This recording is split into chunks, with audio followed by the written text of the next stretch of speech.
Cheers to some nice chai latte.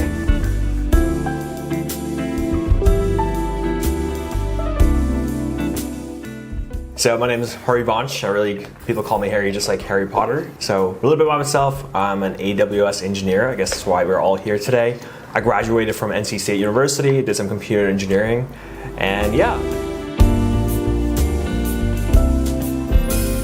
I was interning with Brian that summer, and some of my friends in the hallways of EB2, which people call it at NC State, it's just like an engineering building, and they're all like stacked up against the computer, and they were just like, oh, Amazon internships opened up, and all the full-time also positions opened up, and I was like, oh wow, okay. I didn't really think about it twice, and I was like, I was in the back of my head that, oh, one more internship I could apply for, and I just applied for it. I didn't think much about it at the time, so it was. And when I applied for it, I got this like assessment I had to do, and I was like, oh, well, maybe let's see how it goes. And from there, we started to roll the ball. Wait, so you interned first? So I didn't. I did apply for the internship role and the full-time role. Thought I could extend this summer. Yeah. But I guess I was graduating, and then they qualified me for the full-time role at the time. Very so nice. I got. Basically, you can apply for a bunch of different roles, but the recruiters will only reach out for that one role you're really a good fit for. Nice. Yeah. That makes sense.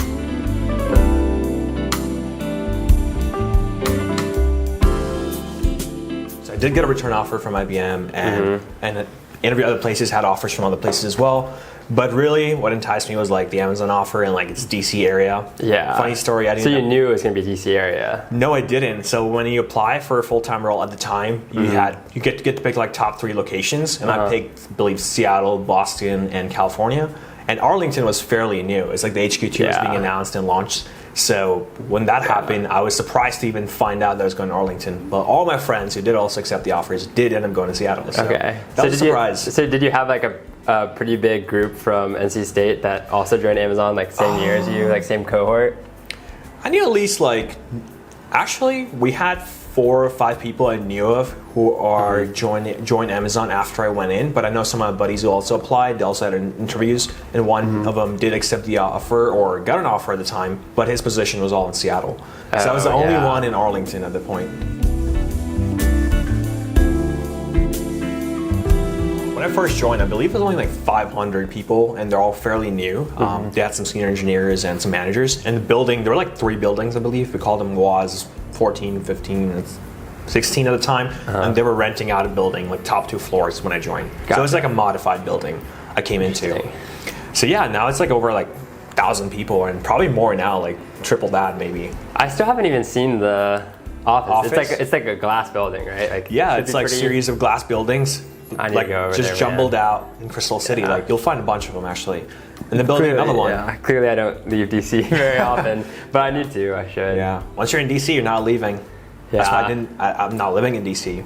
That's a good point. Yeah. And since I'm carless, like I'm just like every time I have to cross the river.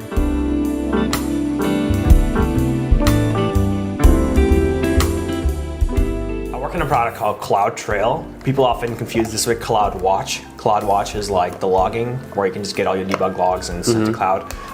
CloudTrail is specifically a security product where whenever you call an API that interact with, you know who, what, when did the action. And it's really just used for like security purposes or tracing your steps back if something goes wrong. Okay. Yeah. So it's not, is it a part of CloudWatch? It's not part of it. It's an independent service. Okay. So every time, we have our own logs. We essentially every AWS service is built on other AWS services. Let's put it that way. That makes sense. If I'm not gonna lie, like the first 6 months I was heavily confused on what we do differently than CloudWatch. But once I really got into the product, it totally makes sense. But all it is like you make an API call and you just get an associated. You call it an event, essentially, and it just tells you. It just has details about who, what, when, what action was happening, and it's for all of AWS services. So essentially, it's pretty big.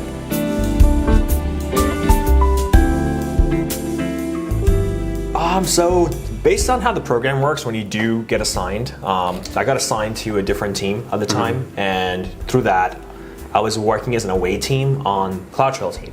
So eventually when we completed the project, they just asked us to join the team, and I was like, all right, I was totally open to it. So I worked on a different team and then migrated over. But it was within the bigger same organization, you could say. Very nice. Very Yeah. nice. So Is it pretty common to move teams like within? yeah, I mean, AWS? people move around all the time. The people I started with are some of them there, and some of them have joined different teams, different companies. So I think the movement is definitely there. It really depends on your growth and what you're looking for as a career. And if you see that in any organization in general, you should just shoot for it. It's definitely a transition over the last 4 years, I would say, because I started at AWS and it was like pretty much a normal workday, and then it was like 5 days a week, right? No one mandated much. So you started pre-COVID. Pre-COVID, Oh, 2 weeks right. before COVID, funny enough. So it was like a normal office, like this is my first full-time job, so I only did an Right. internship prior to this, so it was just like 5 days a week. That's what I assumed. Go in first, and then 2 weeks I was there, and then there's COVID, and everything started to change over time.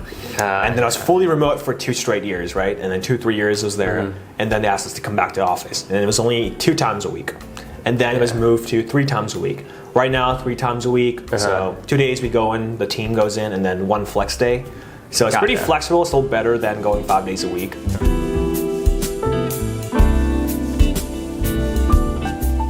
I started off as computer engineering. I haven't touched anything I did in computer engineering because a lot of it's like C-base. Right. Unless you work on teams that require you to work on hardware, which I don't. I haven't touched C or C++ much.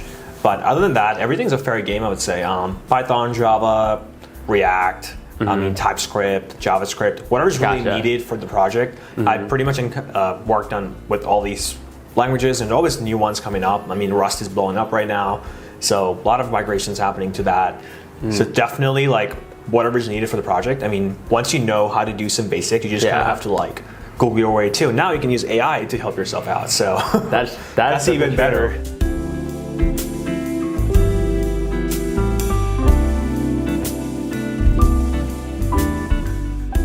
There's an expectation on each level you are. As a senior engineer, you kind of have like a bigger design and more aspect. One of the things AWS or Amazon in general likes to use is a dog analogy, where you have like, if you're like an L4 engineer, you're working on like basically like the tail of the thing. You just know how to work on your own thing, and then you become an L5 engineer where you like have a bigger component, and then the senior engineers are like the entire dog, like architecting. They might not know every minute detail, but they're able to pull themselves to it if they need to, and get around and design the entire dog, different parts of the dog.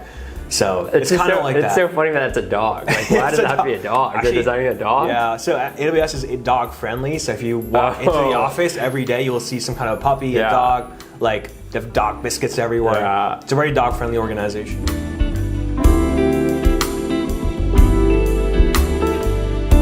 I'm not a senior yet. That's 6. Shooting for L6 a senior, L5 Gotcha. is I guess engineering 2. Yeah. And then new grad usually is L4s. Gotcha. Yeah. So you started off at 4? Yeah, then I came in 5. as a new grad and then moved up to L5 and Gotcha. obviously going for L6 at this point.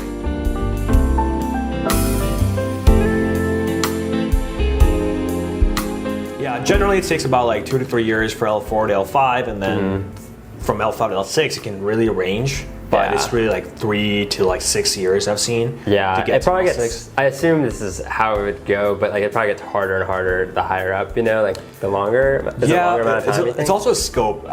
Really, you could technically, based on the guidelines, you could get promoted in like a couple months if you really wanted to. If you deliver a product and you act according to your rubric. If you do like L6 scope, is just like cross-team work, able to mentor people, all of that. If you're doing and performing at that level consistently, they could technically promote you. So I've seen some really fast promotions, but it's like, it's pretty rare. I would say one part going to office is free coffee, like from an actual barista. I mean, compared to other companies like Google, Meta, like honestly, I'm not speaking much here. Do you get free food? No. Okay, that's the thing. Everyone wants Everybody free food. asks me that. I'm like, free food? We don't get free food at Microsoft either. Everyone thinks that. I'm like, that is like a select few companies. That is not. Yeah, it's Microsoft. very handful. I know Twitter back in the day, now X. I'm not sure if Elon will let that happen, but yeah, he might have said no more. Might as well said no at this point. I know like only Meta and like Google. I'm not sure. I mean, there might be other small startups or small companies doing it, but yeah. LinkedIn has it, which is annoying. Oh, really? Wow. Because it's Microsoft, right? yes, but like Wow. when Microsoft bought LinkedIn, they like continued that LinkedIn gets free food. And it's LinkedIn like, culture. come on, like we're one Microsoft. Like, shouldn't we? Snap, yeah. But- we do get free bananas though. Like there's a banana stand outside. It's for the entire community. It's not just AWS. You just go in, grab free bananas. Wait, Literally every that day. is sweet. Yeah. During business hours, just go and grab bananas. Wait, so it's like you have to go into the building and get it. No, it's outside. You can just, every AWS building has a banana cart outside. You just go and grab it and walk away.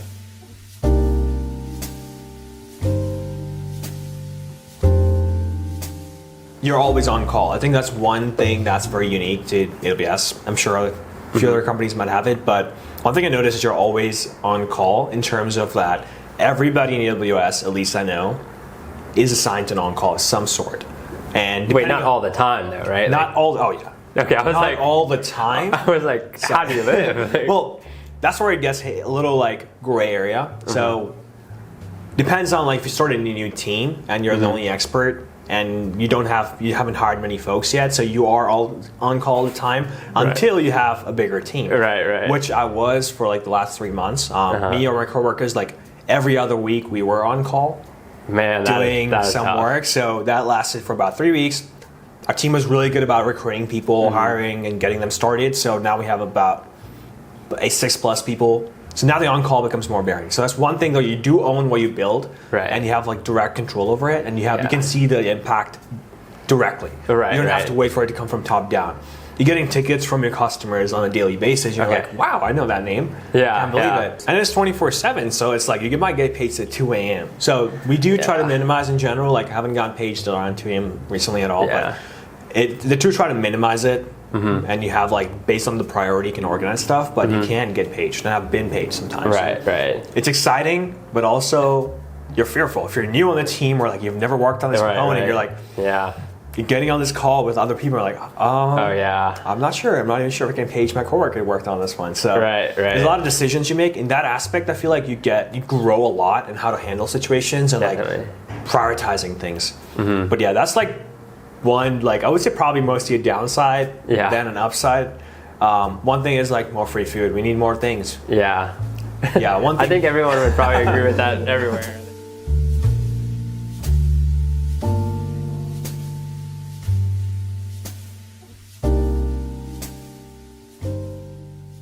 It's like a very like tough place to be if you are starting out. I would say like the ballpark of the growth area. Initially, when I started, like the expectations were high, so you'll be challenged, and it's I wouldn't say it's a place for everyone. Initially, in order to grow, you have to put in those extra hours, like on the weekends. Right. Definitely the first 7 months when I started, I was just like Right. I was working weekends for sure. Yeah. But then over time, I don't work weekends anymore. But once you get good at it and you're able to prioritize things and you have the communication going, Yeah, you build yeah. systems into place. I don't. But occasionally that culture does exist where that people are of that Yeah. sort. Depending on your team too. Right, Like right. depending on the team and like how active it needs to be.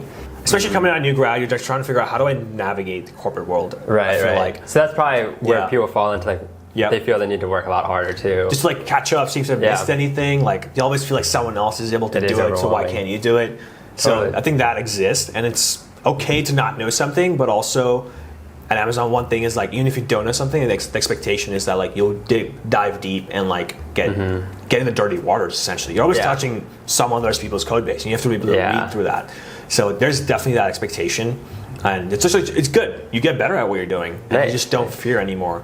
There have been definitely calls where I just pulled up code. I just started like, I feel like I was reading code at this point, and I didn't think I could do that when I first started. Nice. When I saw like other engineers do it, Yeah. I was just like, man, like if like what Yeah. is this? Like what does that even mean? But now you can like over time when you start doing enough, like, Yeah. you just start reading it, and it's just like wow, like that was my turning point. I would say where I started to feel more comfortable. Nice, but until nice. then, it was just like.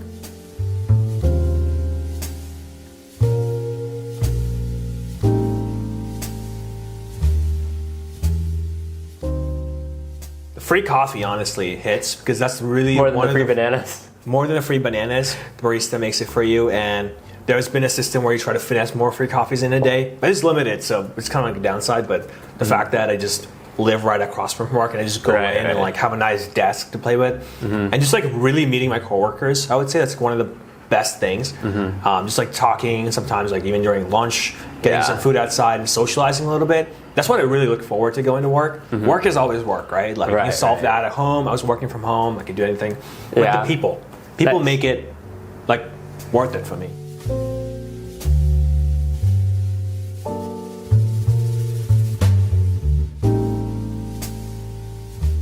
Amazon's like very strict, and I wouldn't say strict, but like everyone embodies like the principles. I've seen that like raise the bar, like, or like use one of the 12 Amazon principles in a meeting, and I'm like, was really surprised initially, but some of those principles I do apply to my daily life. It's weird saying that, but like they got you, have man. high standards. Yeah. Like it's kind of weird, but it kind of makes sense in some aspects. So in that. The culture is very like much there, at least for my team and like extended teams I worked with.